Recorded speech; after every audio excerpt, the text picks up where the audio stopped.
Jamaah. Oh jamaah. Alhamdulillah. Mana tepuk tangannya? Masya Allah dari Serang, Banten dan juga Lampung. Kita lanjutkan lagi dengan Ibu Evi. Ini Masya Allah ya luar biasa. Masalahnya apa? Coba Masalahnya Bu direkam aja. Evi itu adalah dia merasa dimusuhi sama keluarganya ya. Apapun yang dia omongkan tuh salah. Pokoknya dia ngerasa kok kayaknya dijauhin gitu ya. Siapa? Bu siapa namanya Bu? Ibu Amelia, Bu Evi main tadi ya. Amelia. Ibu Amelia, ya Allah salah kan tuh diprotes sama ibu-ibu. Oke, terus gimana? Ibu maunya kayak gimana? Apakah ibu masih tetap bertahan kan? Ibu Amelia Apa ya. solusi dari ibu sendiri? Ini loh Pak Ustadz, saya menjauh itu bukan memutuskan silaturahmi, cuman kalau bertemu sekedar gitu aja loh Pak Ustadz, tegur sapanya pas di situ saja. Oh gitu, gimana nih Bib nih? Mohon izin coba dijawab dulu Bib. Dari curhatannya Ibu Amelia. Bismillahirrahmanirrahim. Allahumma salli ala sayyidina Muhammad wa ala ali sayyidina Muhammad. Takutlah kalian kepada doa manusia yang kalian zolimin. Bahaya. Ketika dia angkat tangan, celaka kita. Ketika dia berdoa, sujud, celaka kita. Da'watul majrum, doanya orang terzalimin ini langsung tembus sampai ke langitnya Allah Subhanahu wa ta'ala. Jadi kita yang pertama harus berhati-hati. Jangan kita itu syirikin, ghibahin, ngomongin, hinain, fitnahin. Maka hancur kita, bahaya kita. Itu yang pertama. Yang kedua, Ibu bilang tadi, boleh gak kita ini, kita kan udah dizolimin nih. Saya gak mau ngeliat dulu mukanya. Kalau saya ngeliat mukanya saya sakit hati. Apakah ini memutuskan silaturahmi? Kalau misalkan seandainya dia ingin menyelamatkan dirinya. Dia berharap akan dirinya jauh lebih tenang lagi. Jauh lebih baik lagi. Menjauhi orang-orang yang zalim. Menjauhi orang-orang yang zalim. Dan berharap akan Allah ridho kepada dirinya. Allah ridho kepada dirinya. Dan dia diselamatkan dari perilaku orang zalim. Dan dia tidak membalasnya. Dan dia tidak emosional. Sehingga apa? Sehingga dia boleh untuk menghindar. Untuk menyelamatkan dirinya boleh menghindar. Boleh menghindar. Dia kalau kesal boleh menghindar. Nggak mau ketemu dulu nggak jadi masalah. Kenapa? Karena dia menyelamatkan dirinya, menyelamatkan jiwanya, batinnya, pikirannya, hatinya. Agar apa? Agar dia fokus untuk kepada keluarganya, suaminya, istrinya, anak-anaknya, orang yang ada di sekelilingnya. Tidak terfokus kepada orang-orang yang dizolimin atau orang-orang yang zolim kepada dirinya. Sehingga apa? Sehingga sebagaimana contoh Rasulullah Shallallahu Alaihi Wasallam menjauhi Abu Jahal, menjauhi Abu Lahab, dan bahkan Rasulullah Shallallahu Alaihi Wasallam tidak mau melihat wajah Wasi. Karena apa? Karena terlampau zalim orang tersebut. Tetapi kita yang beriman dan bertakwa kepada Allah, kita doakan mereka. Bentuk daripada menjaga silaturahmi di sini, mendoakan mereka. Jadi kita sebagai orang yang beriman nggak boleh memutus silaturahmi. Dan juga kita nggak boleh menganiaya diri kita sendiri terhadap kezaliman yang dilakukan orang tersebut atau manusia tersebut. Jadi hukumnya adalah kalau misalkan kita diperlakukan seperti itu, kita boleh menghindar, kita doain mudah-mudahan Allah berikan hidayah kepada dia. Masya Allah. Oke ditambahkan Ustadz Maulana, silakan Ustadz. Gini. Ibu ini permasalahannya pas banget sama dengan tema kita. Siapa? Saya kira hukuman ternyata pelukan. Oh sesuai Bisa tema. jadi ibu disayang sama ipar-ipar. Alhamdulillah Pak Ustadz. Coba ngomong sama iparnya. Makasih banyak. Ayo, makasih banyak Atas perhatiannya. Atas perhatiannya dan Bu, tahu nggak? Kalau ipar-iparnya itu tidak ada kepedulian, dia bermasa bodoh. Mungkin dia setiap ada yang saya kerja selalu dianggap salah. Itu tanda sayang, tanda Amin. perhatian. Ya. Gini, ketahuilah orang-orang yang seperti itu adalah bentuk kepeduliannya dengan cara dia. Cuma kadang-kala kita yang buruk sangka. Kenapa? Kita merasa aduh kenapa sih aku diginiin? Nggak, tetap baik. Tadi makasih banyak Habib sudah jelasin untuk mengingatin ipar-iparnya. Udah sama orang-orang. Tapi sekarang ibu ayo introspeksi diri, renungkan diri, perbaiki diri. Karena mohon maaf tanpa menggurui hanya mengingatkan. Ibu adalah yang dinantikan, dirindukan oleh orang-orang yang belum menikah. Orang-orang yang belum punya ipar. Orang-orang yang belum punya keluarga. Itu seperti itu. Ya itulah seninya berkeluarga. Kadang-kala ada rese dan sebagainya. Itu tetap kita berbaik sangka.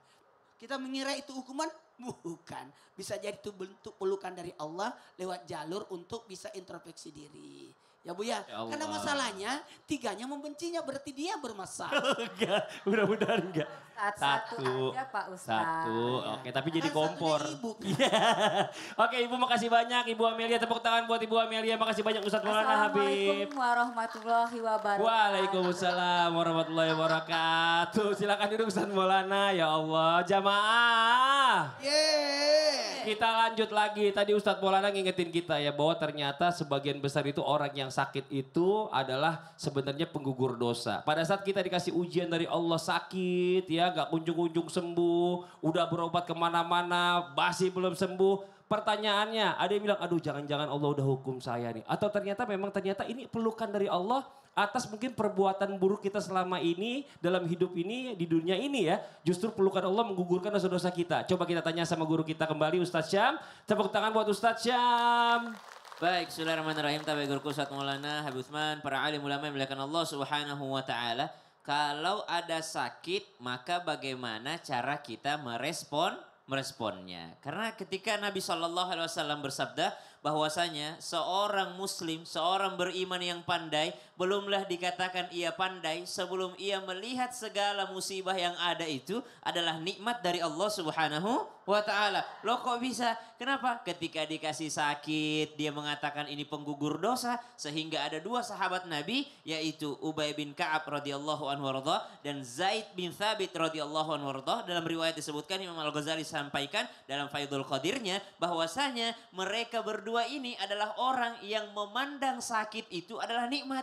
Sehingga dia mengatakan, ya Allah ya Rabb, kalau memang sakit itu menggugurkan dosa, maka kasih saya sakit tiap hari. Maka seorang Ubay bin Ka'ab dan Zaid bin Thabit dikabulkan doanya sama Allah Subhanahu wa taala. Ada yang tiap sore demam, ada yang tiap pagi demam. Kenapa? Karena mereka tahu sakit pun adalah penggugur dosa. Maka bagaimana seseorang memandang daripada musibah tersebut sebagai pelukan dari Allah sehingga mampu mengambil hikmahnya. Allah katakan dalam Al-Qur'an, ba'da qul a'udzubillahi minasyaitonir rajim.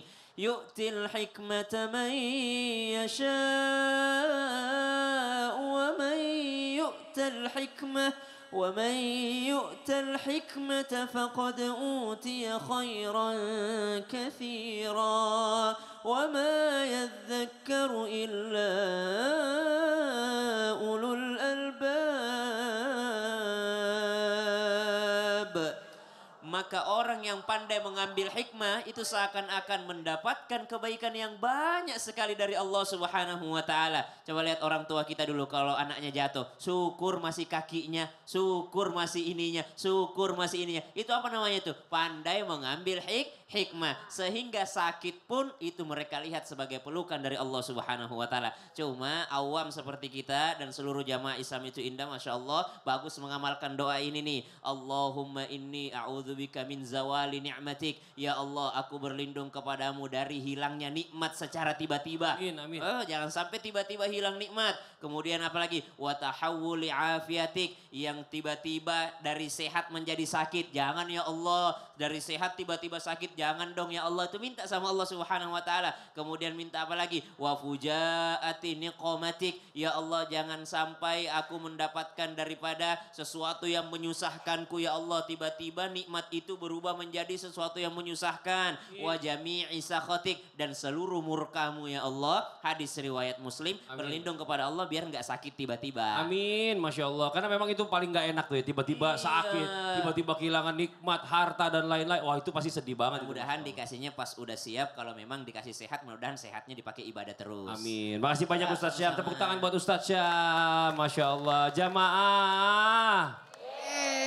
Sekarang ini kita lagi lihat banyak banget ya, tiba-tiba ada musibah terjadi, banjir lah yang rumahnya sampai tenggelam, mobilnya hanyut, hartanya hilang. Nah pertanyaannya, apakah ini hukuman dari Allah sehingga Allah ini menegur kita, atau bisa jadi ini adalah pelukan dari Allah agar kita terus berserah diri kepada Allah dalam agar kita mendapatkan pahala sabar ketika kita menghadapi cobaan. Coba kita minta jawaban dari guru kita Habib Utsman. Tepuk tangan buat Habib Utsman, Pak Habib. Ya akhir Ustadz Maulana, Ustadz Syam, Mas Fadli.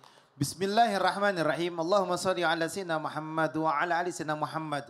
Ketika seorang hamba diuji oleh Allah Subhanahu wa taala, dia mendapatkan sebuah musibah, entah banjir, entah tanah longsor, entah korban-korban yang lain, kita doakan mereka yang dilanda banjir ataupun musibah ataupun longsor dan sebagainya, semoga diberikan kekuatan oleh Allah Subhanahu wa taala dan diganti daripada hartanya yang hilang atau hartanya yang habis. Semoga Allah berikan kebaikan dan keberkahan. Amin ya rabbal alamin. Dan ingat, ada 3 hal.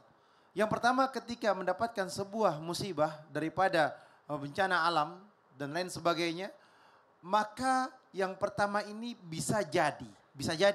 Yang pertama ini adalah sebuah dosa yang dia lakukan atau perbuatan yang dia lakukan sehingga Allah memberikan hukuman.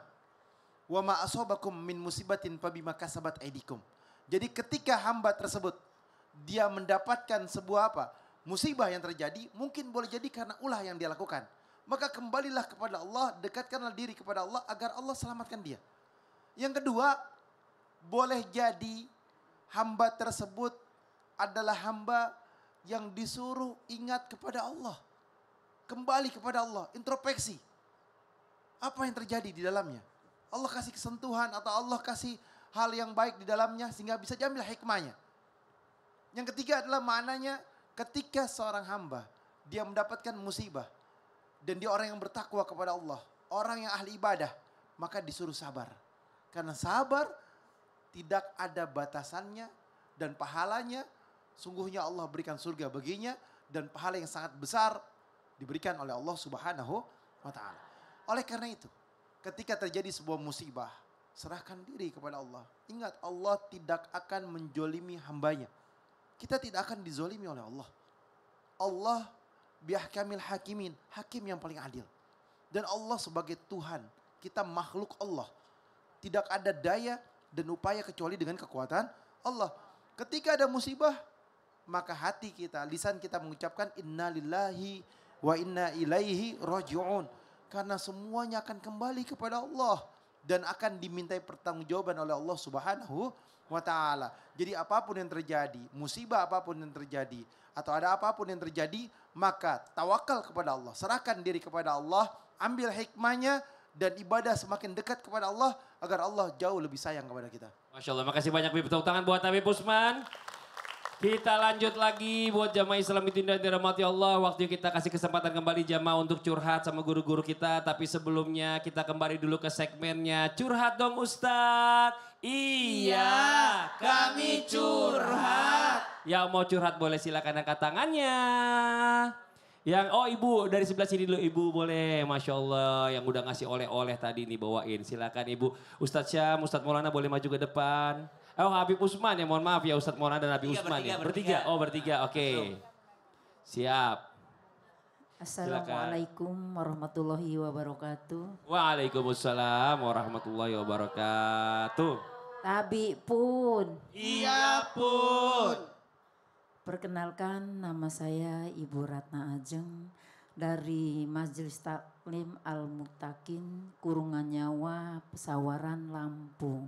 Tepuk tangan dong buat Ibu Ratna, Masya Allah. Silakan Ibu, mau curhatnya. Saya mau curhat kepada Ustadz bertiga. Ustadz, saya mohon doanya. Baru 40 hari kemarin ibunda tercinta kami meninggal dunia. Innalillahi wa inna ilaihi raji'un. Beliau sakit yang sudah 3 bulan bolak-balik ke rumah sakit. Semoga beliau diampuni segala dosanya Ustaz. Amin. Diterima amal ibadahnya. Amin. Dimasukkan surganya Allah. Amin. Jadi husnul khotimah. Amin. Amin ya rabbal alamin. Mohon doanya Ustaz. Dan yang kedua Ustaz, saya ingin curhat tentang anak saya juga diberi ujian. Apakah saya yang diuji ataukah anak saya yang diuji. Sehingga anak saya sakit yang benar-benar luar biasa dan anaknya saya bawa. Ada di sini Bu. Ada di sini karena Boleh di rumah anaknya gak di ada sebelah siapa-siapa. Anaknya di mana Ibu? Mana anaknya? Boleh Iya. diajak? Ya. Oh sini, oke. Oh ini anaknya. Apakah dia tadinya karena sering Sini. jujur dia sering membantah saya. Apakah ujian dari dia atau ujian dari saya sehingga dia sakit. Dia habis stroke ringan terjadi udah 2 kali, udah pernah kejang dan masuk ICU. Dan alhamdulillah dengan berusaha sebisa-bisa saya, semampu saya untuk mengobati dia sehingga alhamdulillah udah sampai mendingan seperti ini. Dan mohon Iya. selalu doanya. Masya Allah. Ustadz Maulana. Jadi gini. Ya, namanya siapa ini? Coba Namanya masnya siapa? namanya siapa? Siapa namanya? Muhammad Aditya. Aditya. Ibu, makasih banyak Ibu. Mohon maaf, anak itu secara otomatis adalah ujian dari Allah. Bagaimanapun. Karena itu amanah yang akan kelak dipertanggungjawabkan. Maka kepada seorang ibu dimanapun berada. Kalau ketika anak kita sakit. Kadang-kadang ibu berkata begini, ya Allah biarkan sakit itu dipindahkan ke saya. Karena itu adalah bentuk kasih sayang seorang ibu. Ibu, mohon maaf. Coba pegang tangan. Minta maaf.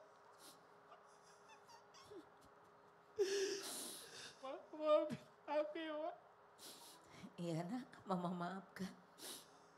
Pesan mama jangan pernah ngelawan sama mama nak ya. Mudah-mudahan ini ujian akan. Dipeluk mamanya, Masya Allah. Jadi kepada semua ibu dimanapun berada. Kalau anak sekesal apapun kita kepada anak, jangan pernah berkata kasar sama anak. Dengan mendoakan yang buruk-buruk, doakan yang terbaik. Karena mulut orang tua itu diijabah doanya. Jadi jangan pernah kesal sama anak. Kamu anak ini, jangan. Tetap kita tenang, kita doakan yang terbaik buat anak kita. Maka sebanyak ibu sudah memberikan pembelajaran buat kita. Ustadz Syam, silakan Ustadz Syam. Baik, bismillahirrahmanirrahim. Dan yang jelas ketika sakit itu ada berarti hidup kita juga masih ada. Kalau masih ada sakit berarti nyawa kita juga masih ada. Dan selama masih ada nyawa, anggap semuanya adalah ujian dari Allah. Sehingga tadi kita bahas bahwasanya kalau dikasih sakit tinggal bagaimana kita meresponnya. Kalau diresponnya sebagai penggugur dosa, itu bagus berarti. Kalau diresponnya sebagai hukuman dari Allah, akhirnya kita putus asa, maka ini tidak bagus. Maka anggap semua yang datang dari Allah selama nyawa ini masih ada, anggap itu semua adalah pelukan dari Allah yang menginginkan kita kembali kepada Allah Subhanahu wa taala. Doain Bib, ini ada dua masalah nih Bib. Satu ibunya baru meninggal, anaknya sakit biar cepat sembuh nih Bib. Masya Allah. Bismillahirrahmanirrahim. Allahumma gfir laha warhamha wa'afi wa'afanha. Allahumma aftah lana ya Rab abwaba sihat wal afiyah. Abwaba sihat wal afiyah. Allahumma anta syafi shifani la shifauka ya Rahman. Rabbana atina fid dunya hasanah wa fil akhirati hasanah wa qina adzaban nar. Wa sallallahu ala sayyidina Muhammadin wa ala alihi wasallam. Alhamdulillahi rabbil Amin, alamin. amin, ya rabbal alamin. Masya Allah, alhamdulillah. Demikianlah perjumpaan kita hari ini. Semoga bermanfaat dan sekali lagi mohon maaf atas segala kekurangan. Wallahu muwaffiq ila aqwamit thoriq. Wassalamualaikum warahmatullahi wabarakatuh. Waalaikumsalam warahmatullahi wabarakatuh. Ilahi lastulil firdausi an wala.